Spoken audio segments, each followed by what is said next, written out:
దేవునికి స్తోత్రం. ప్రియమైన సహోదర సహోదరులకు శుభాభివందనములు. ఈరోజు దేని వాగ్దానము కీర్తనలు 106 3 న్యాయమును అనుసరించువారు ఎల్లవేళలా నీతిని అనుసరించి నడుచుకుని వారు ధన్యులు. చూడండి, ఈ లోకంలో ఏ విషయమందు మనం చూసినప్పటికీ ఎక్కువ శాతం అన్యాయమే కనిపిస్తూ ఉంది. అయితే మీరు న్యాయముగా నడుచుకుంటూ ఉన్నారేమో, కానీ మీకు అన్యాయమే ఎదురవుతుందేమో.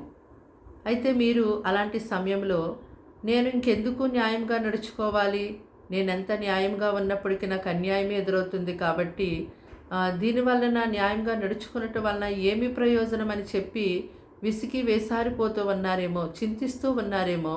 కానీ ప్రభు అంటున్నాడు, మీ యొక్క జీవితంలో మీరు న్యాయంగా నడుచుకుంటూ ఉంటుండగా మీకు అన్యాయం ఎదురైనప్పటికీ అన్యాయం జరిగిందని మీరు మీ యొక్క నీతి న్యాయ మార్గములు విడిచిపెట్టకండి. ఎల్లప్పుడూ కూడా మీరు న్యాయమును అనుసరిస్తూ నీతి కలిగి జీవించండి, అప్పుడు మీరు ధన్యులని ప్రభు సెలవిచ్చారు. అయితే మనం జ్ఞాపకం చేసుకోవాలి, మన దేవుడు న్యాయవంతుడు. ఆయన యొక్క సింహాసనము నీతి న్యాయములకు ఆధారమై ఉంది. అయితే మన యొక్క ప్రతి ఒక్క అన్యాయమైనటువంటి తీర్పులను దేవునికి అప్పగించినప్పుడు ఆయన మన పక్షాన న్యాయమైనటువంటి వ్యాజ్యమాడి ఆయన మనకి న్యాయమైన తీర్పును తీరుస్తారు.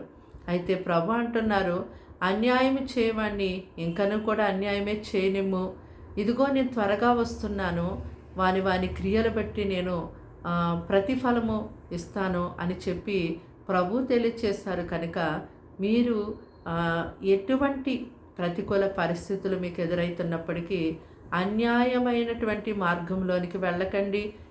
నీతి న్యాయము కలిగి దేవునికి భయపడి దేవుని యొక్క వాక్యాన్ని అనుసరించి నడుచుకొనండి. తగిన సమయమందు మీ న్యాయమునకు మీ నీతి యొక్క జీవితానికి తగినటువంటి ఫలాన్ని తప్పకుండా మీరు పొందుకుంటారు. ప్రార్థన. దేవానికి వందనములు, స్తోత్రాలు, స్తుతులు చెల్లిస్తున్నాం తండ్రి.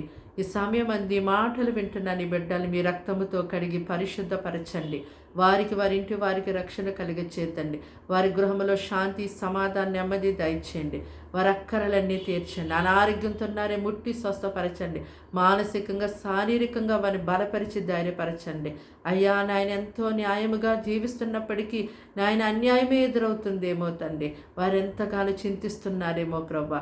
అయ్యా ప్రభు, నీ బిడ్డల్ని జ్ఞాపకం చేసుకొని వారికి న్యాయమైన తీర్పును తీర్చి ఆశీర్వదించు తండ్రి. నీ స్తోత్రాలు. చిన్నవారు మొదలు పెద్దవారి వరకు ప్రతి ఒక్కరు కూడా నీ యొక్క న్యాయమైన మార్గం నీతి అనుసరిస్తూ నీతి కలిగి జీవించేవారుగా ఆశీర్వదించండి. ఈ దినమంతా తోడుగా ఉండండి. మంచి ఆహారం, ఆరోగ్య, నెమ్మది, సమాధానం ఇతండి. అయ్యా వారి కుటుంబాలలో మీరుండండి. వారి సమస్త విషయాల్లో మీరుండండి. వారికి వ్యతిరేకమైనది ఇప్పుడే లయము చేస్తున్నాము దేవా.